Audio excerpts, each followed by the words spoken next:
Aditya room से जाने के बाद स्टडी रूम की तरफ चला गया था। वहीं उसे परेशान करके नैन्सी को काफ़ी ज़्यादा सुकून मिला था। फिर अचानक से उसके दिमाग में उस आदमी की कही हुई बातें चलने लगी, जिसकी वजह से उसका चेहरा सीरियस हो गया। उसने सीरियस होते हुए कहा,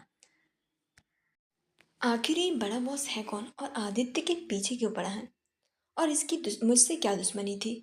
हालांकि वह जानती थी माफिया वर्ल्ड में होने की वजह से उसकी हर किसी से दुश्मनी हो गई थी, लेकिन वह इस बड़े बॉस के बारे में जानती ही नहीं थी कि आखिर ये है कौन। ऐसे तो उसके दुश्मन बहुत थे, जिस वजह से वह फिर से कुछ सोचने लगी। तभी उसे ख्याल आया कि कल तो उसे आदित्य की कंपनी में इंटरव्यू भी देना है, जिस वजह से उसने जल्दी से अपनी नज़रों को चारों तरफ दौड़ाया तो उसे वहां पर आदित्य का लैपटॉप मिल गया। आदित्य के लैपटॉप को देखते ही नैन्सी के चेहरे पर स्माइल आ गई। उसने जल्दी से उसे ले लिया, लेकिन उसमें पासवर्ड डला हुआ था। यह देखकर नैन्सी का 1 मिनट के लिए तो मुंह बन गया था। फिर वह सोचने लगी कि आदित्य किस तरीके से अपने लैपटॉप के पासवर्ड को खोलता है और उसका पासवर्ड क्या हो सकता है, जिस वजह से वह अलग अलग पासवर्ड को ट्राई करने लगी, लेकिन इसका पासवर्ड खुल ही नहीं रहा था। यह देखकर वह काफ़ी ज़्यादा इरिटेट हो गई। 5 मिनट बाद उसने गुस्से से कहा कि लास्ट बार है, अगर अब भी नहीं खुला तो भाड़ में जाए। फिर उसने अपने दिमाग में न जाने क्या सोचा और फिर उसने लैपटॉप के कीवर्ड पर अपने ही नाम को टाइप किया, नैन्सी राजवंश। उसने जैसे ही यह लिखकर इंटर किया, वैसे ही आदित्य के लैपटॉप का पासवर्ड खुल गया। उसके पासवर्ड को खुलते ही देखकर नैन्सी अचानक से काफ़ी ज़्यादा शॉक हो गई थी। उसने मन में सोचा, सच में ये खड़ूस इंसान, सच में मुझे सच में विश्वास नहीं हो रहा है। लेकिन सबूत उसके सामने थे। उसे पता था कि वह ये सब जिस वजह से है, उसके दिल में एक अलग सी ही गर्माहट सी महसूस हो रही थी, जिसकी वजह से उसके चेहरे पर एक बड़ी सी स्माइल आ गई। और फिर वह उसे लैपटॉप पर आदित्य की कंपनी के बारे में कुछ जानने लगी। 2 घंटे के अंदर अंदर उसने आदित्य की कंपनी की शुरुआत से लेकर अंत तक सब कुछ जान लिया था कि कैसे कंपनी की शुरुआत हुई, कैसे कैसे अप्स एंड डाउन्स आए और कैसे सब इस कंपनी ने हैंडल किया, कौन सी डील सबसे ज़्यादा कारगर सिद्ध हुई थी और कैसे ये कंपनी को आसमान की ऊंचाई पर ले गए। सब कुछ जानने के बाद उसने एक झमाई लेते हुए कहा, so I am ready for interview. क्योंकि रात काफ़ी ज़्यादा हो चुकी थी और अब वह सोना चाहती थी, इस वजह से उसने लैपटॉप के बटन को प्रेस किया। लेकिन तभी अचानक से उसके सामने एक फाइल खुल गई। जैसे ही नैन्सी उसे बंद करने वाली थी कि तभी उसकी हेडलाइन पढ़कर उसकी नज़र एकदम से बड़ी बड़ी हो गई। उसकी नींद में जैसे अचानक से उड़ गई थी। उसने हैरानी से हेडिंग को पढ़ते हुए कहा, क्या ये सच में ऋषभ के पीछे पड़ा हुआ है? उसने जल्दी से उस फाइल में दी हुई इंफॉर्मेशन को पढ़ा तो यह उसी ऑर्गेनाइजेशन और ऋषभ के बारे में पूरी जानकारी थी कि वह क्या करता है, क्या नहीं करता है, कहाँ जाता है, किससे हाल में मुलाकात हुई है। ये सब कुछ पढ़ने के बाद नैन्सी की आंखों नींद का मानो जैसे वह कतरा भी गायब हो गया था। वह बस कुछ जल्दी जल्दी से पढ़ने लगी तो कुछ चीज़ों को पढ़कर उसका गुस्सा जैसे 7वें आसमान पर पहुंच गया था। उसने गुस्से से कहा, इस ऋषभ की हिम्मत कैसे हुई लड़कियों की तस्करी करने की? मैं इसकी जान ले लूंगी। नैन्सी भले ही माफिया वर्ल्ड में थी, लेकिन वह कुछ चीज़ों के बिल्कुल खिलाफ थी। तभी उसके दिमाग में न जाने क्या आया। उसने जल्दी से लैपटॉप स्क्रीन की तरफ देखा और जल्दी से कुछ टाइप करने लगी। उसकी अंगुलियां काफ़ी स्पीड के साथ लैपटॉप की कीबोर्ड पर चली जा रही थी। तभी उसके हाथ रुक गए और उसने लैपटॉप स्क्रीन की तरफ देखते हुए कहा, चलो बहुत जल्द मुलाकात होगी। लेकिन ये आदित्य क्या सच में एक बिजनेसमैन ही है? अगर बिजनेसमैन है तो ये ऋषभ के पीछे पड़ सकता है। अगर कोई इसके पीछे हो, वह 1 मिनट में सारी इंफॉर्मेशन निकाल लेता है और उसकी ज़िंदगी को पूरी तरीके से तबाह कर देता है। आखिर ऋषभ तो सब सीखा तो सब कुछ मुझसे ही है, लेकिन आदित्य अभी तक सही सलामत है। 1 मिनट 1 मिनट। तभी उसके दिमाग में कुछ आया। उसने जल्दी से कहा, क्या ये यही कारण है क्या जो वो आदित्य के पीछे पड़ा है? अगर ये है तो मैं उन्हें आदित्य को छूने भी नहीं दूंगी। मैं अपनी वजह से उसे तो कुछ भी नहीं होने दूंगी। फिर चाहे कुछ भी हो जाए, मैं उसे हर तरीके से प्रोटेक्ट करूंगी। मुझे अपनी ट्रेनिंग स्टार्ट करनी है और करनी ही है। मैं इस कमज़ोर शरीर के साथ अब नहीं रह सकती। नैन्सी पूरी रात किसी काम में लगी रही, लेकिन जब उसे नींद कंट्रोल नहीं हुई तो उसने सबसे पहले लैपटॉप से सब कुछ डिलीट किया। उसका शरीर काफ़ी कमज़ोर था, जिससे उसका नींद भी कोई कंट्रोल नहीं था। वरना वह माफिया में 3 3 दिन तक सोती नहीं थी। लेकिन वह जल्दी से सब कुछ बंद करके सो गई। अगले दिन आदित्य सबके जागने से पहले रूम में आ गया। उसका मन उखड़ा हुआ था। वह पूरी रात सही से सो नहीं पाया था। उसने धीरे से दरवाज़ा खोला और अंदर आ गया। उसने दरवाज़ा लॉक करके सीधे बेड की तरफ देखा तो अचानक से शर्म से उसकी आंखें नीचे झुक गई थी, क्योंकि बेड पर नैन्सी बिना किसी ब्लैंकेट के पैरों को फैलाए सो रही थी। साथ ही उसने अभी भी वही शॉर्ट बाथरूम पहन रखा था, जिस वजह से उसकी पतली लंबी टांगें और उसका अंडरवियर साफ दिखाई दे रहा था, जिसे देखकर आदित्य को वापस से गर्मी लगने लगी। और फिर उसने मन ही मन में कहा, इस बेवकूफ़ लड़की की तो इसे अब सही से सोना भी नहीं आता। वद्दा है, क्या मुसीबत है। यह कहते हुए वह जल्दी से नैन्सी के पास गया और ब्लैंकेट को उसके ऊपर डाल दिया। पहले तो उसका मन हुआ नैन्सी को बेड से पटक उठाकर पटक दे, लेकिन वह इस बेवकूफ़ लड़की से बात भी नहीं करना चाहता था। वह काफ़ी गुस्से में था।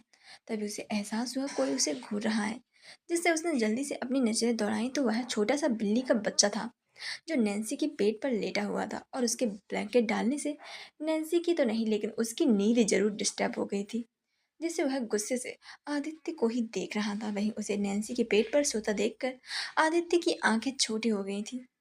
उसने गुस्से से उस बिल्ली के बच्चे को उठाया और फिर नीचे रख दिया, जिस पर वह चिल्लाने ही वाला था कि आदित्य ने उसे आंखें दिखाते हुए कहा, खबरदार जो उसके करीब गया तो मुझसे बुरा कोई नहीं होगा। चुपचाप से नीचे बैठो और सो जाओ।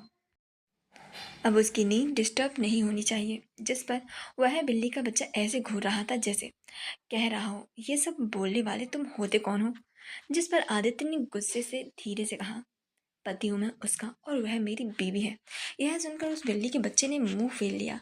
ये देखकर आदित्य को बहुत गुस्सा आया। ये बच्चा सच में उसे एटीट्यूड दिखा रहा था, लेकिन फिर वह गुस्से का घूंट पीकर वहां से नहाने के लिए चला गया। वह जब नहाकर आया तो उसने अपनी कमर पर सिर्फ एक वाइट कलर का टॉवल ही लपेट रखा था। उसके बाल गीले थे, जिससे पानी टपक रहा था, जो कि उसकी बॉडी पर फिसल रहा था, जो कि उसे काफ़ी ज़्यादा कामदेव से भी ज़्यादा खूबसूरत बना रहा था, क्योंकि बाथरूम में कोई और बाथरोब नहीं था। लेकिन उसने झांक कर देख लिया था कि नैन्सी अभी भी सो रही है, जिससे वह बाहर निकल आया और कपड़े चेंज करने के लिए कवर्ड की तरफ जाने लगा था कि तभी उसकी नज़र वापस से नैन्सी के पेट पर गई, जहां उसके धमकाने के बाद भी वह बच्चा उसके पेट पर वापस से सो गया था। यह देखकर उसे अचानक से बहुत तेज गुस्सा आया और उसने गुस्से से अपने कदम बेड की तरफ बढ़ाए और गुस्से से उस बिल्ली के बच्चे को पकड़ा और वापस से जमीन पर रखते हुए कहा, तुम्हारी इतनी हिम्मत कि तुमने मेरी बात नहीं मानी। वहीं उसके अचानक से उठाने से वह बिल्ली का बच्चा डर गया था, जिससे उसके मुंह से म्याऊं निकला। तभी नैन्सी भी खड़ी हो गई और उसने अपनी आंखें छोटी करते हुए कहा, क्यों डांट रहे हो उसे? आखिर तुम समझते क्या हो खुद को? कंपनी के बॉस हो तो क्या इस सब पर तुम सब तुम्हारी बात मानेंगे? उस बेचारे ने तुम्हारे क्या बिगाड़ा है? अब क्या जानवर पर भी हुक्म चलाओगे तुम? और उसके इसके आगे वह कुछ कहती कि तभी वह नैन्सी की तरफ पलट गया। जैसे ही नैन्सी ने उसे सिर्फ टॉवल में देखा तो अचानक से उसकी आंखें बड़ी बड़ी हो गई। Six pack abs, tall and very hot body, strong muscles, perfect body और परफेक्ट जॉलाइन। हाय क्या बंदा है, इतना ज़्यादा हैंडसम, ड्रेसिंग और एरोगेंट। उसके दिमाग में यही सब कुछ वर्ड्स आए थे। वही उसे खुद की बॉडी को देखते हुए देखकर आदित्य को भी समझ आया उसने कपड़े नहीं पहने हैं, जिससे उसने जल्दी से खुद को हाथों से कवर करते हुए कहा, तुम्हें शर्म नहीं आती क्या, जो ये बेशर्मों की तरह ताड़ रही हो? किसी लड़की को ऐसे घूरते हैं क्या? अपनी आंखें नीचे करो। लेकिन नैन्सी ने आंखें नीचे करने की वजह और ज़्यादा प्यार से उसे घूरने लगी और बोली, वो ऐसा है ना, अगर लड़का खुद ही अपनी इतनी ज़्यादा हैंडसम हॉट बॉडी का प्रदर्शन करना चाहे तो हम जैसी बेचारी लड़की क्या ही करेगी।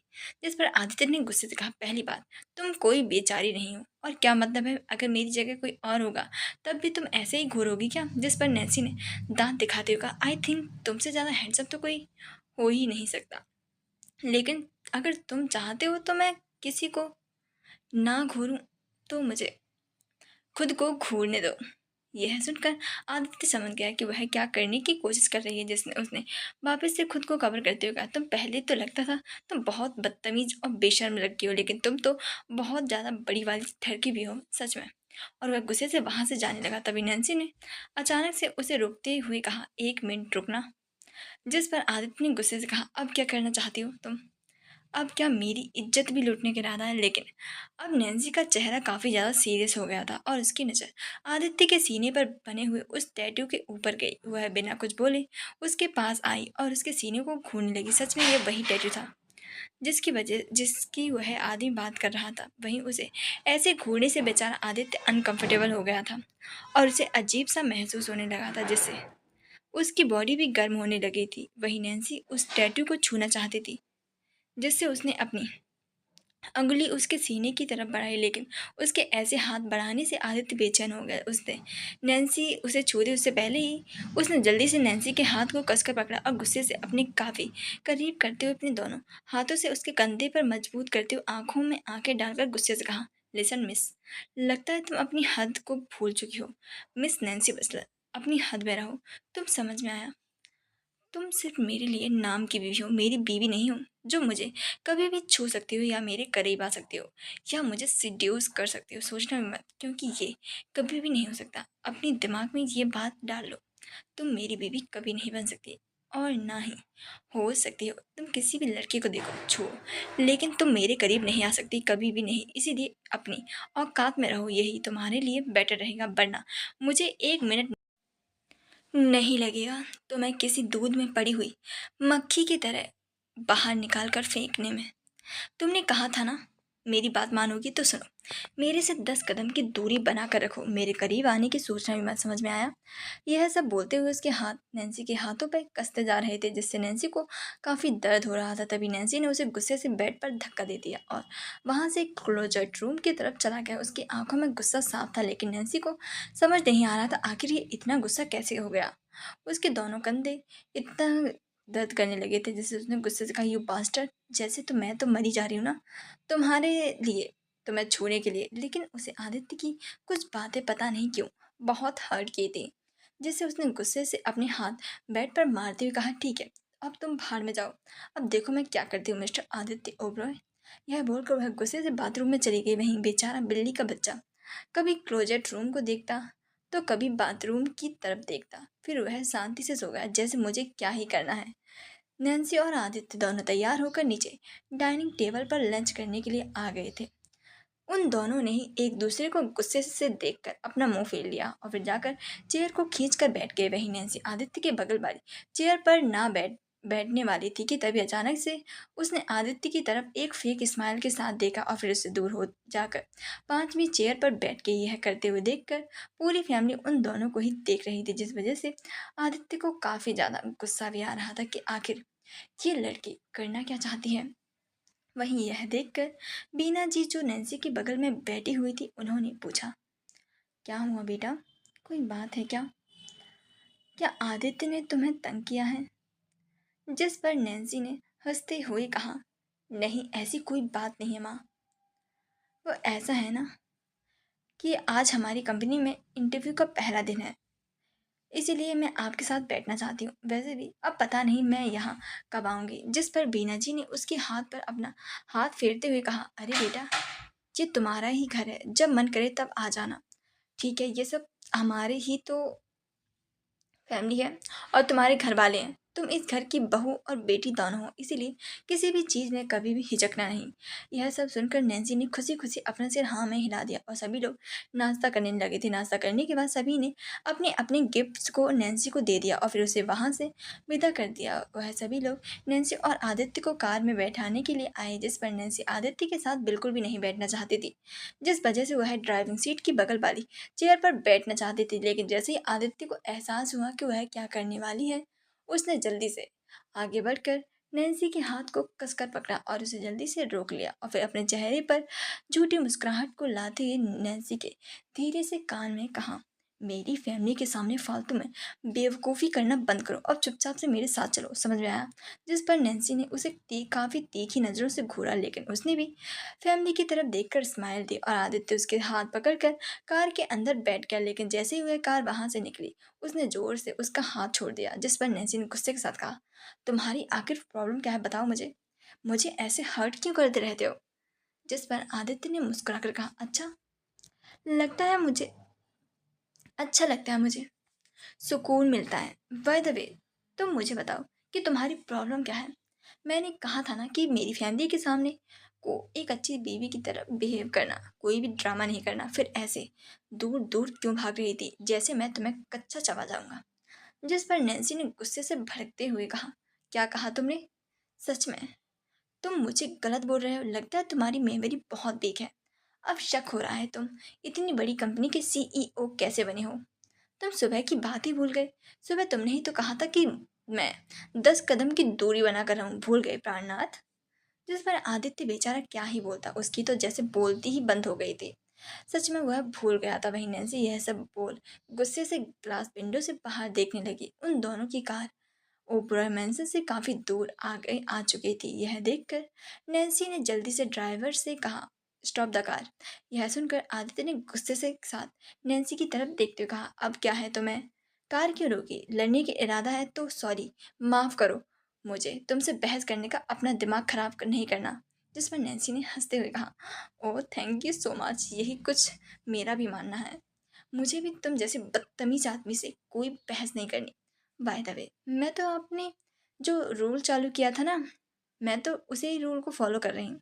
ये कहते ही उसने कार का दरवाजा खोला और जाकर ड्राइविंग सीट के बगल वाली चेयर पर बैठ के और सीट बेल्ट लगाकर बोली, चलिए। यह देखकर बेचारा ड्राइवर टेंशन में आ गया था। कार में जैसे सांस तनाव का माहौल हो गया था। जिस पर नैन्सी ने गुस्से से कहा, हमने कहा चलिए। जिस पर ड्राइवर ने हड़बड़ाकर कार स्टार्ट की। वहीं यह देखकर आदित्य को काफी ज्यादा गुस्सा आ रहा था।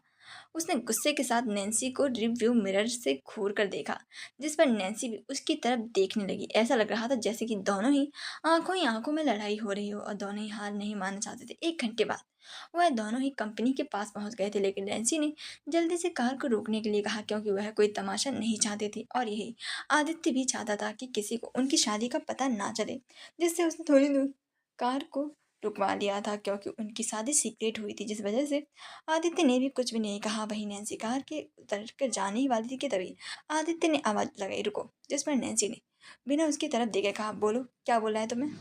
जिस पर आदित्य ने कुछ भी नहीं कहा तो नैन्सी ने उसकी तरफ इरिटेशन से देखा तो आदित्य ने एक फाइल उसकी तरफ बढ़ा दी। यह देखकर नैन्सी की आंखें छोटी हो गई। वहीं आदित्य ने कहा, मुझे वैसे भी तुमसे कोई उम्मीद नहीं है कि तुम कंपनी का इंटरव्यू कर लोगी, लेकिन अगर बिना रिज्यूमे के गई तो कंपनी वाले तुम्हें बिना देखे बाहर फेंक देंगे। जिस पर नैन्सी भी जानती थी कि यही होगा।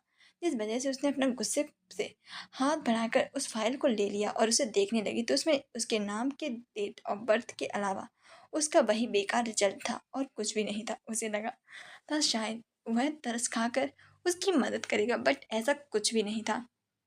जिस वजह से उसने बिगड़ते हुए कहा, सीरियसली तुम सच में बेवकूफ़ हो क्या। वह ये देखकर मुझे रख लेंगे क्या। लेकिन आखिर आदित्य कार से वहां से निकल गया। यह देखकर नैन्सी का गुस्सा 7वें आसमान पर था। उसने गुस्से से चिल्लाते हुए कहा, यू बास्टर्ड, तुम्हें छोड़ूंगी नहीं, मिलो तो फिर मैं तुम्हें बताती हूँ। फिर वह गुस्से से अपने पैरों को पटकते हुए कंपनी के लिए निकल गई। उसने एंट्रेंस पर जाकर इंटरव्यू वाली जगह के बारे में पूछा और फिर वह इंटरव्यू वाले रूम की तरफ बढ़ गई। वह जहाँ पर पहुंची तो पहले से ही वहां पर काफ़ी ज़्यादा लोग मौजूद थे। उन्हें देखकर नैन्सी का तो सिर दर्द करने लगा था। हालांकि वहां पर जितने भी लोग आए थे एक से बढ़कर एक थे। यहाँ तक कि आने के लिए भी उन्हें एक एंट्रेंस एग्जाम देने होते थे। टॉप 3 स्टूडेंट को हर यूनिवर्सिटी से सिलेक्ट किया जाता था।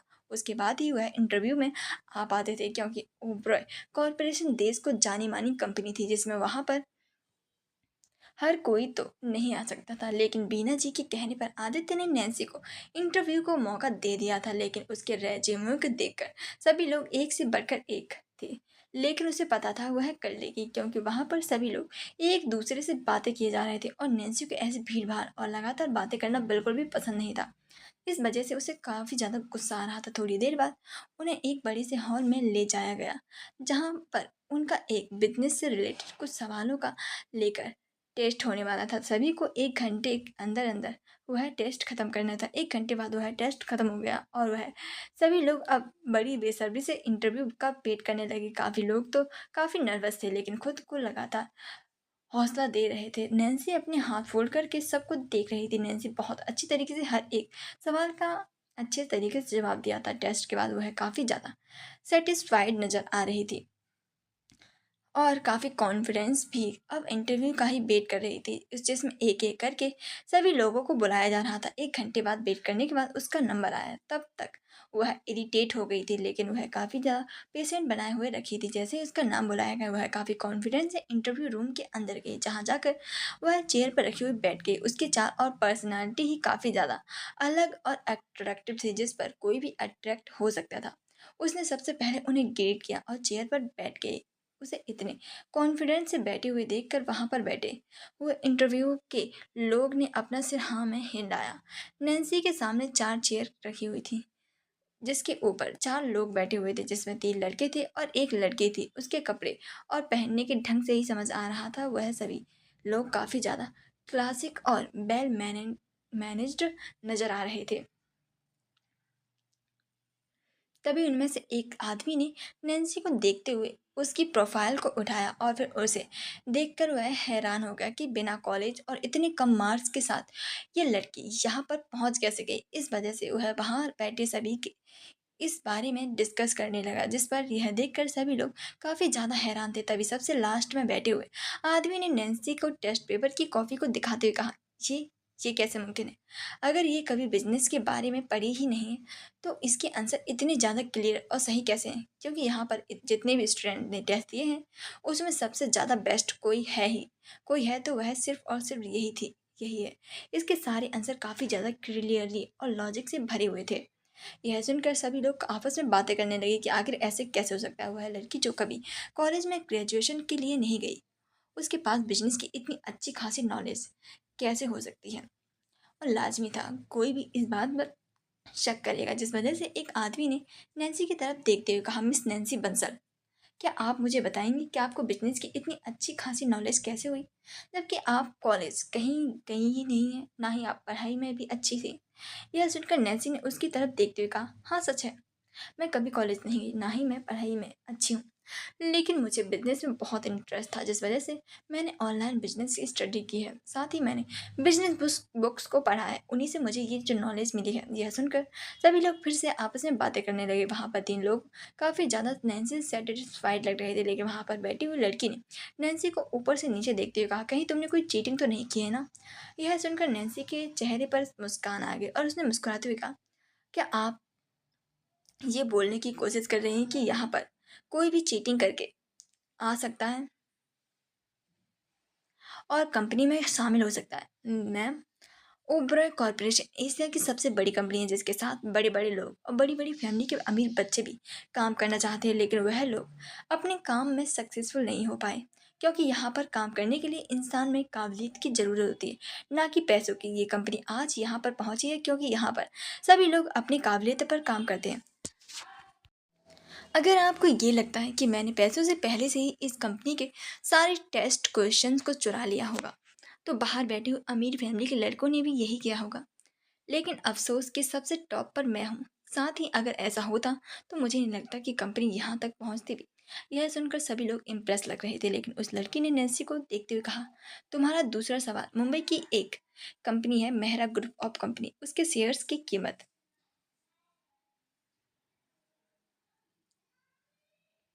लगभग 1 लाख तक है, जो कि सबसे कम है।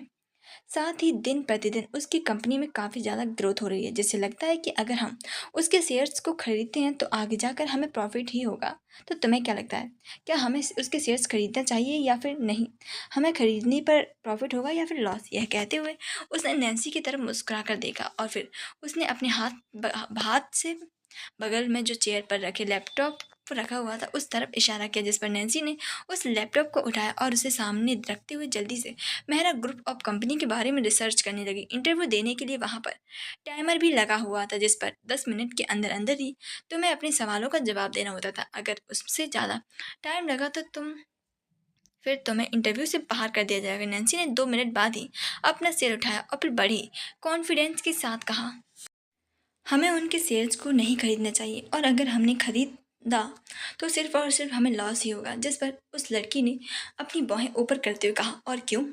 जिस पर नैन्सी ने लैपटॉप की तरफ देखते हुए कहा, वह है इसीलिए क्योंकि मेहरा ग्रुप ऑफ कंपनी के शेयर्स में 4 साल तक काफ़ी ज़्यादा गिरावट रही है। हाल ही में उनके शेयर्स को सबसे ज़्यादा खरीदा गया है क्योंकि वह अपनी कंपनी के शेयर्स को बहुत ही कम दाम पर बेच रहे हैं, जिससे कोई भी उन्हें खुशी खुशी खरीद लेगा क्योंकि उन्हें प्रॉफिट होगा। लेकिन पहले से ही कंपनी के जो अध्यक्ष हैं, उनकी बीवी के पास 20% शेयर हैं और उन्होंने अपनी बीवी के भी शेयर्स को बेच दिए हैं। लेकिन जब उन्हें पता चलेगा तो फिर वह कंपनी के ऊपर केस कर सकती हैं और वह और अपने शेयर्स के दुगने पैसे की मांग कर सकती है, जिस वजह से जिसने भी शेयर्स में अपने पैसे लगाए हैं वह सारे के सारे पैसे डूब जाएंगे और ये ज़्यादा देर तक चलने भी वाला नहीं है।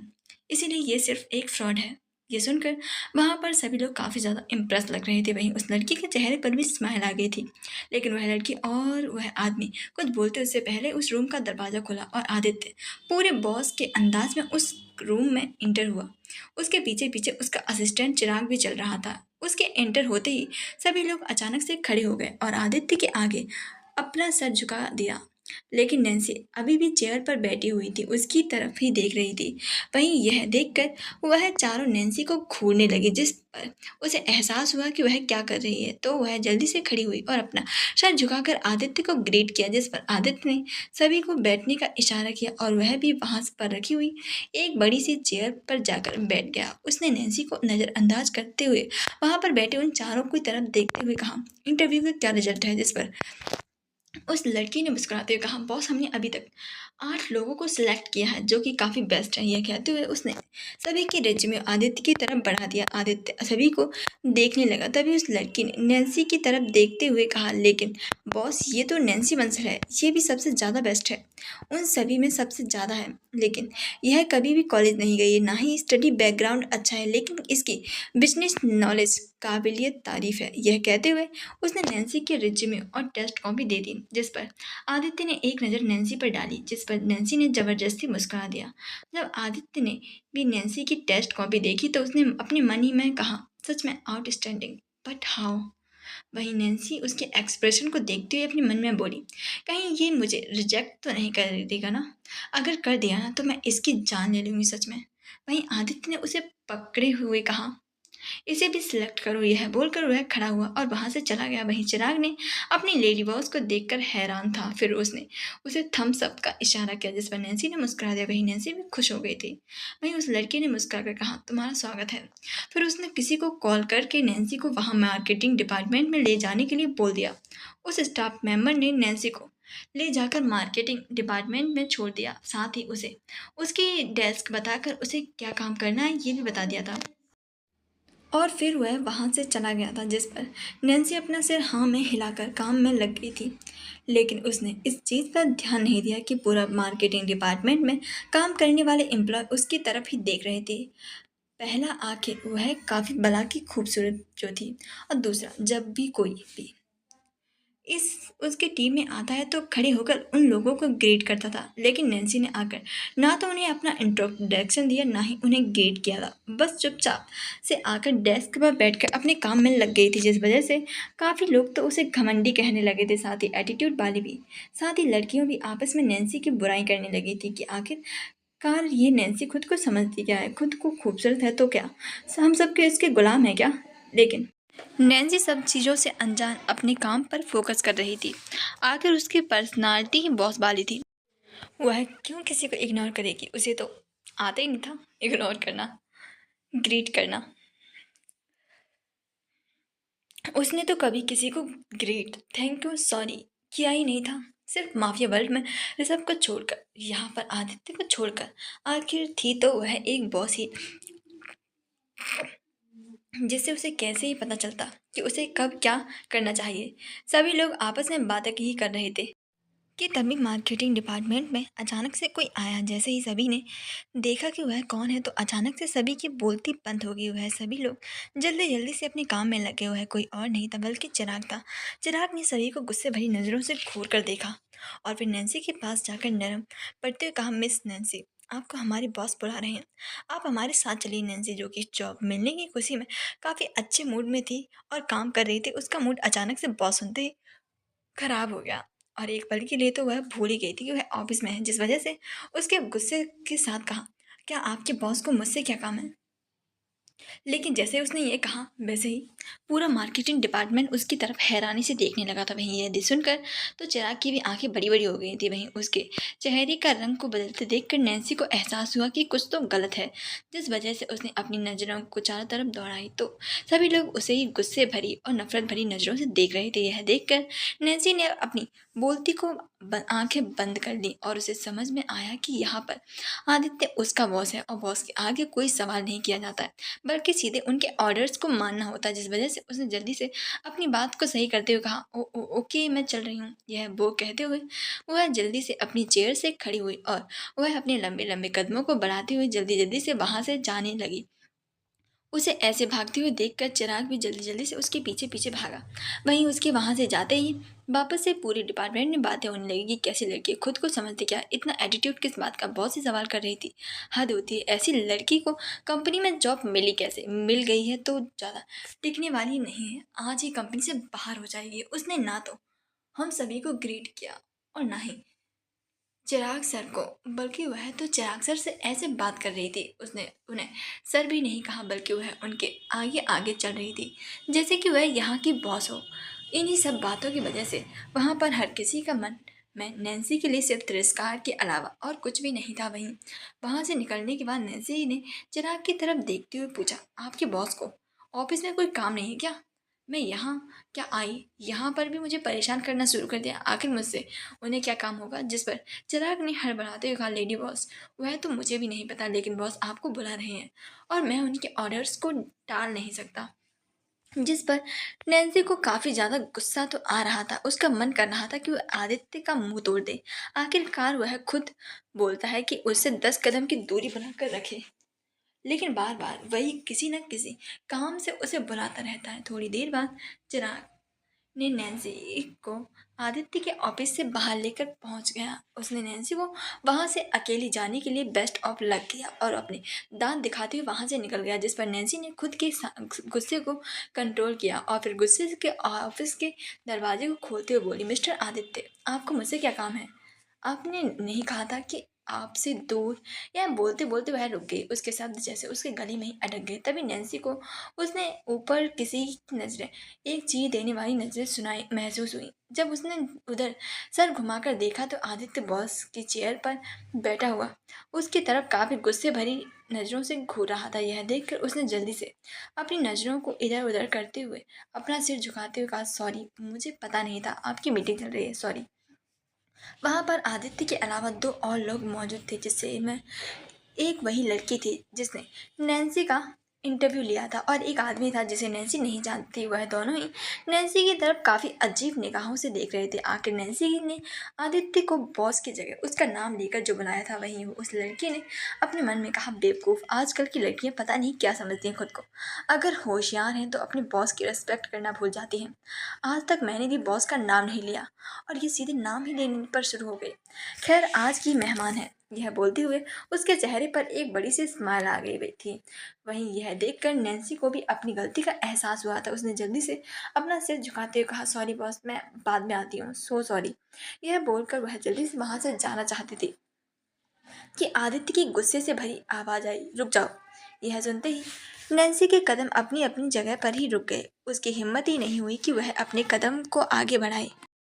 वह अपने सर को झुकाए हुए ही आदित्य की तरफ देखने लगी। हालांकि उसे भी गुस्सा आ रहा था, साथ ही डर लग रहा था कि आदित्य के आगे उसके साथ क्या करने वाला है। क्या सच में वह उसे निकाल तो नहीं देगा ना, क्योंकि वह गलती पर गलती जो कर रही थी। वहीं आदित्य ने उन दोनों की तरफ देखते हुए कहा, हम इस पर बाद में बात करते हैं। जिस पर उन दोनों ने एक साथ कहा, ओके बॉस। यह बोलते हुए वह दोनों ही अपनी अपनी जगह से खड़े हुए। दोनों ही समझ गए थे कि आज नैन्सी का इस ऑफिस में और इस कंपनी में आखिरी दिन है, जिस वजह से दोनों मुस्कुराते हुए नैन्सी की तरफ देखकर वहां से निकल गए थे। वहीं उनके जाने के बाद आदित्य नैन्सी को घूर कर देख रहा था। फिर उसने अपनी गुस्से भरी आवाज में कहा, यहाँ आओ।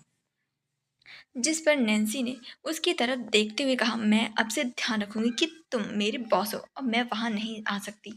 तुमने मुझे दूर रहने के लिए कहा है। जिस पर आदित्य को काफी ज्यादा गुस्सा आया और वह अपनी जगह से खड़ा हुआ और नैन्सी की तरफ गुस्से से बढ़ते लगा।